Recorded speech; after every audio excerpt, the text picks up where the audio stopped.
Bismillahirrahmanirrahim. Assalamualaikum warahmatullahi wabarakatuh. Tuan Yang Di-Pertua, terima kasih kerana mengizinkan saya mengambil bahagian dalam sesi penggulungan titah diraja di dalam Dewan Yang Mulia hari ini. Terlebih dahulu bagi pihak seluruh warga Kementerian Pertahanan dan Angkatan Tentera Malaysia, saya menjunjung kasih kepada Kebawah Duli Tuanku atas penghargaan baginda kepada pasukan keselamatan negara yang telah menumpukan taat setia, jasa dan pengorbanan demi negara terutamanya di era COVID-19 ini. Penghargaan daripada baginda yang juga merupakan pemerintah tertinggi ATM semestinya menambah lagi semangat dan mengukuhkan tekad anggota-anggota ATM serta warga awam Kementerian Pertahanan untuk terus menyumbang khidmat demi tanah air tercinta. Saya, kepimpinan kanan serta seluruh warga Kementerian Pertahanan dan ATM akan lakukan yang terbaik demi mempertahankan kedaulatan negara. Dan pada masa yang sama, saya juga telah meminta Kementerian Pertahanan dan ATM untuk memberikan tumpuan terhadap usaha negara memerangi wabak COVID-19, kerana inilah cabaran terbesar yang kita sedang hadapi ketika ini. Tuan Yang Ketua, dalam usaha negara memerangi COVID-19 sejak Mac 2020, ia menjadi satu titik tolak yang besar dalam kamus perjuangan mempertahankan tanah air. Musuh yang dihadapi bukanlah musuh yang nyata. Ia tidak dapat dilihat tetapi telah menggoncang kestabilan, meragut nyawa dan menjejaskan kesejahteraan negara. Namun ia tidak sedikit pun melunturkan semangat para anggota ATM dan warga Kementerian Pertahanan. Dan untuk pengetahuan ahli Dewan, semenjak awal pandemik melanda negara, ATM telah mengatur gerak seramai 4,233 anggota kita bagi melaksanakan pelbagai bentuk pengoperasian demi menangani wabak COVID-19 ini. Ini termasuklah mengatur gerak Combat Medic Vaccination Team yang telah membantu KKM melaksanakan 12,842 suntikan vaksin kepada penduduk-penduduk di kawasan pendalaman, mewujudkan Greater Klang Valley Task Force Tentera Darat bagi memperkasakan usaha-usaha di bawah Greater Klang Valley Special Task Force di zon merah semua hospital Kementerian Kesihatan Malaysia di Lembah Kelang, melaksanakan program vaksinasi pandu lalu ATM yang telah melakukan suntikan vaksin kepada 44,913 orang penerima, memperkasakan operasi pemantauan dan Snapchat 644 orang anggota ATM berganding bahu bersama beberapa lagi agensi termasuk Polis Diraja Malaysia bagi melakukan 86,271 pemeriksaan di seluruh negara dan menjayakan operasi sekatan jalan raya di mana 1,763 anggota ATM terlibat dalam 757 operasi di seluruh negara sehingga kini. Bagi menjayakan pelan imunisasi COVID-19 kebangsaan PIK, anggota ATM 99.77% telah menerima vaksin lengkap. 99.18% ahli keluarga anggota telah menerima vaksin lengkap. 99.17% warga Kementah telah menerima vaksin lengkap. Kesemua penugasan ini dipikul dengan penuh tanggungjawab tanpa sedikit pun berkira tentang tenaga, masa maupun nyawa. Ia tetap digalas walau berdepan dengan pelbagai cabaran, kekangan dan ketidaktentuan. Tuan Yang Di-Pertua, bagi pihak warga Kementerian Pertahanan dan ATM, saya mengambil kesempatan ini merakamkan setinggi-tinggi penghargaan dan terima kasih kepada ahli-ahli yang berhormat daripada Bagan, Batang Lupar, Sibuti, Ulu Rajang, Tumpat, Ulu Langat, Kota Raja, Lubuk Antu dan Padang Serai kerana mengambil berat isu-isu yang berkait rapat dengan Kementerian Pertahanan sewaktu membahaskan titah diraja kali ini. Yang Berhormat Kota Raja, semasa perbahasan Yang Berhormat Bagan mencadangkan pembinaan Hospital Medan ATM dengan mengambil model pembinaan hospital secara hybrid yang dilaksanakan di Wuhan oleh Kerajaan Republik Rakyat China. Untuk makluman Yang Berhormat Kota Raja, buat masa ini sememangnya kita di Malaysia, kaedah pembinaan Hospital Medan dibuat secara hybrid melalui kerjasama ATM dan KKM. Setakat ini sebanyak 8 buah Hospital Medan ATM telah didirikan di seluruh negara. Hospital Medan di Tawau Sabah, di Kapit Sarawak, di wilayah Persekutuan Labuan, di Hospital Sultanah Aminah Johor Bahru, di Hospital Selayang, Makeshift Treatment Center dengan izin di Pokok Sena, Intensive Care Unit Hospital Medan ATM di Kepala Batas, dan Disaster Management Zone Hospital Angkatan Tentera Tuanku Mizan di Kuala Lumpur. Terbaru, saya telah umumkan pada 13 September bahawa ATM telah mendirikan satu lagi Hospital Medan di Hospital Pulau Pinang. Kerja-kerja pembinaannya telah dimulakan 16 September dan akan mula beroperasi pada 24 September. Saya juga telah nyatakan bahawa ini ATM sedia membina lebih banyak Hospital Medan di negeri-negeri yang memerlukan dan hanya menunggu lampu hijau daripada KKM untuk diatur gerak. Tuan Yang Ketua, Hospital Medan ATM telah mendapat pengiktirafan daripada Pertubuhan Kesihatan Dunia. Salah satunya ialah Hospital Medan ATM di Cox's Bazar. Pengiktirafan ini membuktikan ATM memiliki keupayaan dan kewibawaan melaksanakan operasi ketenteraan selain perang, khusus berkaitan bantuan kemanusiaan dan bencana. Malah pengiktirafan WHO ini menobatkan Hospital Medan Malaysia sebagai Hospital Medan tahap 3 terbaik, terlengkap dan sangat dipercayai. Walau bagaimanapun, best practices atau apa yang kita belajar daripada di luar sana, termasuk daripada Wuhan, China, sentiasa diambil kira dalam kita melihat ke hadapan, dan kita sentiasa bersikap terbuka dan bersedia untuk mencontohi amalan terbaik yang dilaksanakan di peringkat antarabangsa, termasuk konsep pembinaan hospital di Wuhan. Yang ada permohonan untuk mencelah. Sila. Terima kasih Untuk Yang Pertua. Yang Berhormat Menteri, saya ingin bertanya, apakah kriteria yang membolehkan sesebuah hospital Medan itu dibuka, sama ada melalui permintaan Kementerian Kesihatan ataupun kerajaan-kerajaan negeri yang merasakan negeri mereka itu memerlukan tambahan hospital bagi menangani wabak. Terutama sekarang ini kita melihat wabak ini begitu melebar di kawasan luar Lembah Kelang dan negeri Selangor, seperti di negeri Pahang sendiri, mungkin di negeri lain boleh ditambah berdasar kepada permohonan atau kerajaan negeri atau Kementerian Kesihatan. Minta penjelasan. Terima kasih, Tuan Menteri. Yang Berhormat Tuan Tut, ianya diputuskan oleh Kementerian Kesihatan KKM, dan baru-baru ini pertimbangan yang kita laksanakan banyak bergantung kepada fasa-fasa dan kedudukan negeri-negeri mengikut pelan pemulihan negara. Dan semalam saya terima permintaan daripada Kerajaan Negeri Kedah untuk memikirkan sama ada kita boleh membina satu lagi Hospital Medan di negeri Kedah. Tetapi ianya banyak bergantung kepada persetujuan KKM, dan kita dalam di Mendes dan ATM sentiasa siap sedia untuk melaksanakannya sekiranya mendapat persetujuan dan arahan daripada Kementerian Kesihatan.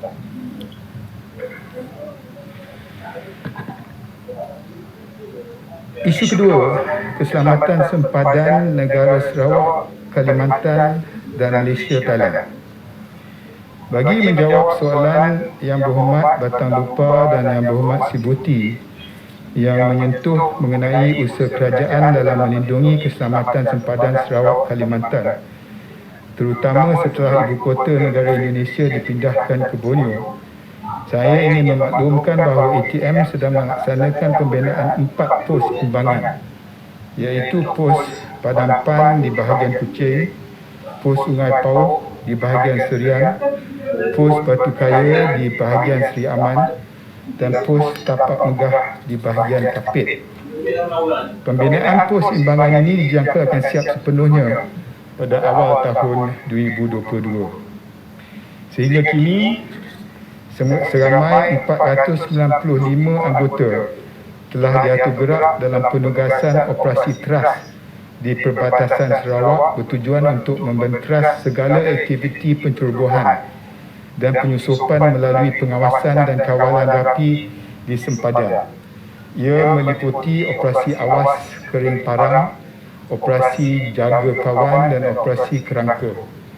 Bagi menjawab soalan yang diajukan oleh Yang Berhormat Ulu Rajang yang menyentuh jaringan keselamatan di laluan sepanjang Sarawak Kalimantan Border Security Alignment dengan izin, saya ingin menjelaskan bahawa ATM juga sedang merancang untuk melaksanakan pembinaan 10 lagi pos imbangan di sempadan Sarawak Kalimantan pada tahun 2022.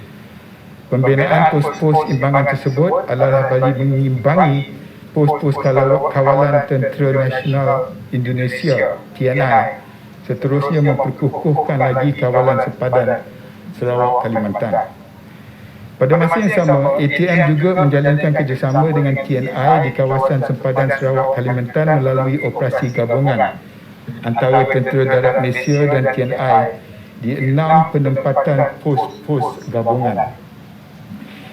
Berhubung soalan YB Tumpat pula yang menyentuh mengenai usaha memperkukuhkan lagi kawalan sempadan Malaysia Thailand, saya ingin memaklumkan bahawa Tentera Darat Malaysia telah melaksanakan pelbagai operasi di kawasan sempadan Malaysia Thailand, antaranya Operasi Pagar 2, Operasi Kota Bravo Charlie Delta, Operasi Pagar 3, Operasi Kota Echo Foxtrot, Operasi Merpati Sektor 8 Brigade. Tambahan, ATM bersama agensi penguatkuasa kerajaan yang lain turut bekerjasama rapat dengan Royal Thai Army melalui 2 pos sempadan terkoordinasi PST yang telah diwujudkan sejak tahun 2004 lagi. Terdapat juga rancangan 2 hala yang melibatkan Tentera Darat Malaysia dengan RTA melalui pelaksanaan rondaan bersama Joint Border Patrol dengan izin, dan sebarang permasalahan yang berlaku di sempadan akan dikoordinasi oleh Malaysian Thailand Border Coordination Office MTBCO.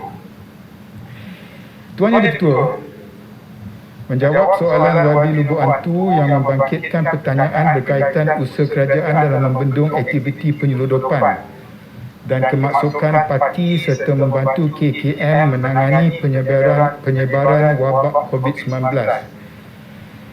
Penting untuk saya jelaskan di sini, ATM telah menerajui operasi Benteng di bawah National Task Force NTF. Operasi ini telah digerakkan melalui kerjasama bersebatu antara 19 agensi kerajaan yang lain, dan setakat 20 September 2021, seramai 15,882 parti, 1,151 tekong, 798 penyelundup telah berjaya ditangkap, 2,268 parti telah diusir, 2,451 unit kenderaan darat serta 546 buah kapal atau bot telah dirampas.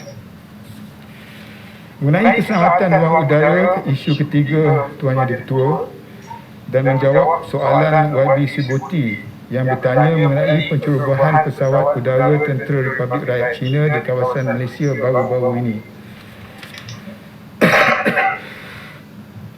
Dan apa tindakan yang telah diambil dan langkah-langkah untuk mengelakkan perkara ini tidak berulang.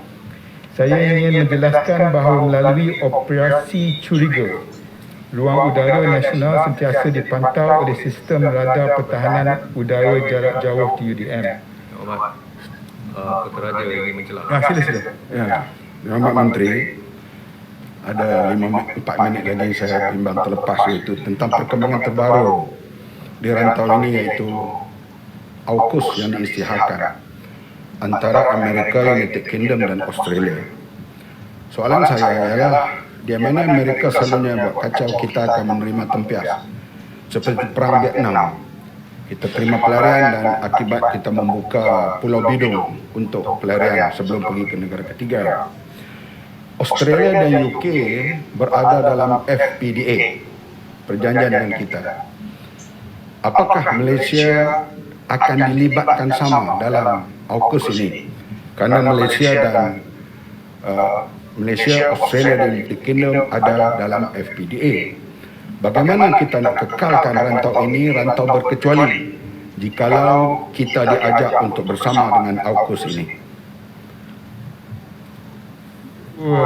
Yang berhormat Ketua Raja merupakan satu soalan yang begitu penting untuk kita fikirkan sekarang, dan saya bercadang untuk menjawabnya bila menjawab soalan yang berhormat sendiri berkaitan dengan FPDA semasa perbahasan. Tapi kalau sekiranya dibangkitkan oleh yang berhormat sekarang, mungkin saya boleh jawab sekarang dulu, dan kita jawab bersama dengan apa yang dibangkitkan oleh Yang Berhormat masa perbahasan ada kaitan dengan FPDA.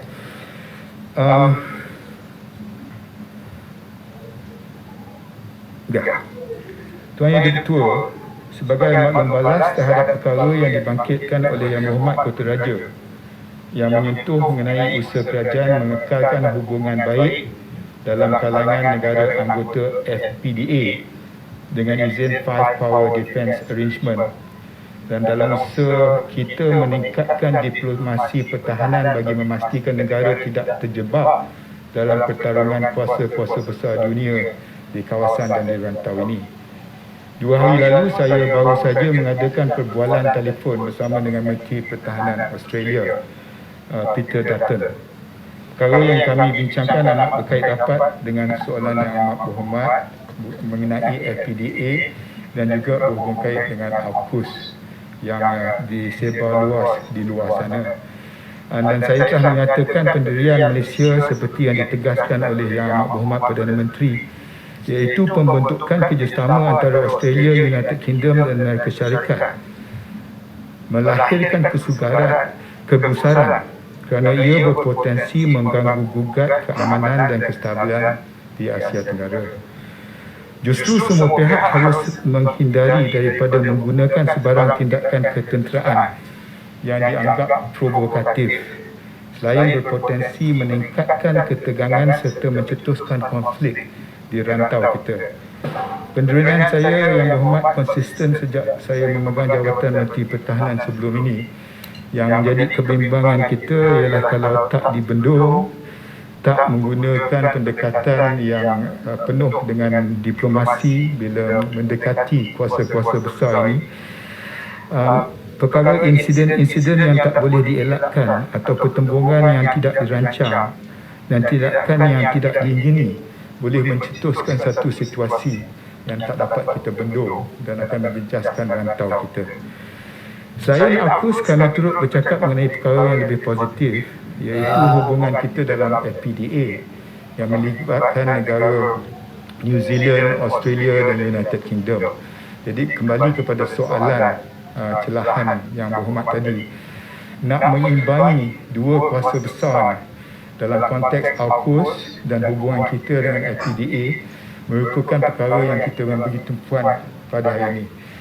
Ini penting kerana bulan depan FPDA akan meraihkan penubuhannya dan ulang tahun ke-50 kewujudan FPDA, dan apa yang telah kita bina sejak 50 tahun dahulu dengan Australia, New Zealand, Singapura boleh digunakan sebagai leverage atau sesuatu perkara kekuatan kita untuk mengimbangi kuasa-kuasa besar. Saya nasihatkan kepada Menteri Pertahanan Australia bahawa selain daripada mendekati Malaysia dalam AUKUS ini, penting untuk mereka mendekati Brunei sebagai pengurusi ASEAN, mendekati negara CMLV, negara-negara yang dekat dengan China, untuk mendapat pandangan mereka bagaimana apa yang telah pun diumumkan tempoh hari tidak merupakan satu yang boleh membimbangkan dan menjejaskan kedudukan dan rantau kita dalam konteks pertahanan. Ini masih lagi merupakan sesuatu yang dalam proses yang berhormat, dan saya bercadang dalam masa terdekat ini untuk membuat lawatan kerja singkat ke negeri China. Dan satu perkara yang akan dibangkitkan selain daripada Hospital Medan yang berhormat sebut tadi, kita perlu mendapat pandangan kepimpinan khususnya pertahanan China, apa pandangan mereka terhadap AUKUS yang telah diumumkan 3 negara tadi, dan apa agaknya tindakan mereka susulan daripada apa yang telah pun diumumkan. InsyaAllah yang berhormat, saya akan cuba meniti, bukan satu perkara yang mudah, dan mengimbangi dua kuasa besar ni, dan saya tengok kalau ianya tak dibendung dan kekuatan kita masih lagi bukan secara persendirian, kekuatan kita ialah 10 negara ASEAN ni bersatu untuk melihat bagaimana kedudukan, kedaulatan dan juga keselamatan kita di rantau ini dapat dipertahankan, insyaAllah. Okey, sikit Menteri boleh menjelaskan. Salim. Ya, saya mendengar ucapan penggulungan tadi. Saya tertarik dengan apa yang Kementerian Luar dulu buat semasa yang berhormat menjadi Menteri Luar, telah mendapatkan vaksin sebanyak 6 juta secara percuma semasa Kementerian Luar. Jadi semasa kementerian yang diterajui Yobi, apa planning strategik untuk diplomasi Kementerian Pertahanan bagi usaha-sama dengan negara-negara luar seperti Arab contohnya, dari segi pertahanan pula. Dari segi vaksin mungkin kita dah berjaya. Jadi apa plan untuk pertahanan ini supaya kita boleh bangunkan dalam soal industri pertahanan negara yang kita akan memiliki aset negara yang brandnya Malaysia. Mohon penjelasan Menteri. Speaker, saya ingin bertanya sekali. Masa dah tamat sebenarnya. Baby, 2 minit. Ya, last. Baby, ya. Speaker, bagi masa sikit sebab banyak soalan tak jawab lagi. Untuk Hal-hal pencin tentera tak jawab lagi. untuk pengetahuan, ingin bertanya kepada Menteri. Konsep sewa aset adalah viable dalam ketika kekangan negara menghadapi kekangan kewangan. Apakah planning kementerian dari jangka masa panjang untuk aset-aset pertahanan? Sumpahnya helikopter, kapal selam dan sebagainya. Terima kasih Yang Berhormat Jempol dan Yang Berhormat Cameron Highlands. Teras kita yang saya akan rumuskan pada penghujung penggulungan ini merangkumi pendekatan kita berhubung kait dengan diplomasi ketenteraan.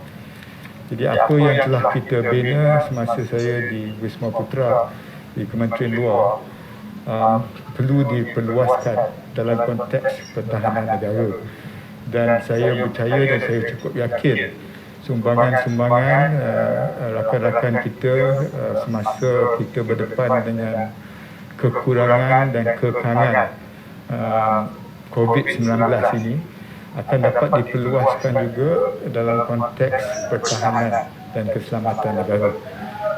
Ini merupakan satu agenda yang cukup penting dan merupakan satu daripada 8 trust yang kita akan ambil kira. Menjawab Cameron Highlands berhubung kait dengan aset-aset kita, saya dah arahkan kepada Mendes untuk pecah dan membahagikan projek kita mengikut 3 kategori. Pertama, kategori projek-projek yang terdahulu yang perlu kita selesaikan, isu-isu yang masih lagi perlu dijawab, isu perkara projek-projek yang perlu dilaksanakan, itu satu kategori. Kedua ialah projek-projek yang perlu diputuskan oleh saya sekarang. Dan ini mesti mengambil kira kedudukan kekangan ekonomi semasa negara dalam COVID-19. Dan prioriti mesti diberikan kepada end user. Iaitu perkhidmatan TUDM, KLDM Tentera Darat sendiri akan menentukan apa keperluan mereka. Bincang dengan MOF, hubung kait sama ada kita ada peruntukan yang mencukupi untuk membiayai permintaan ATM, dan akhirnya Mendes sendiri akan melihat proses yang terbaik dan untuk merundingkan apa yang terbaik untuk keperluan negara dengan harga yang paling menasabah. Ini merengkasi 3 aspek: peralatan, pembangunan dan penyelenggaraan. Jadi services and maintenance dalam keadaan tertekannya ekonomi kita mesti diberikan keutamaan, kerana aset-aset yang sedia ada ni kalau tak di-maintain, tak diselenggarakan sebaik mungkin, tak mungkin aset-aset baru kita dapat diperolehi dalam masa terdekat. Tumpuan diberikan kepada bajet yang akan dibentangkan dalam bulan Oktober atau November ni, dan rancangan Malaysia ke-12, 5 tahun perancangan kita. Ini semua sedang dipikirkan oleh Mendes dan kita tak teragak-agak untuk memaklumkan kepada orang ramai termasuk Dewan Yang Mulia ini apa keputusan kita kelak. Tuan Yang Dipertua dah jauh masa jawapan pada hanya ada 3 lagi isu yang tak sempat saya jawab. Saya akan jawab secara bertulis. Terima kasih.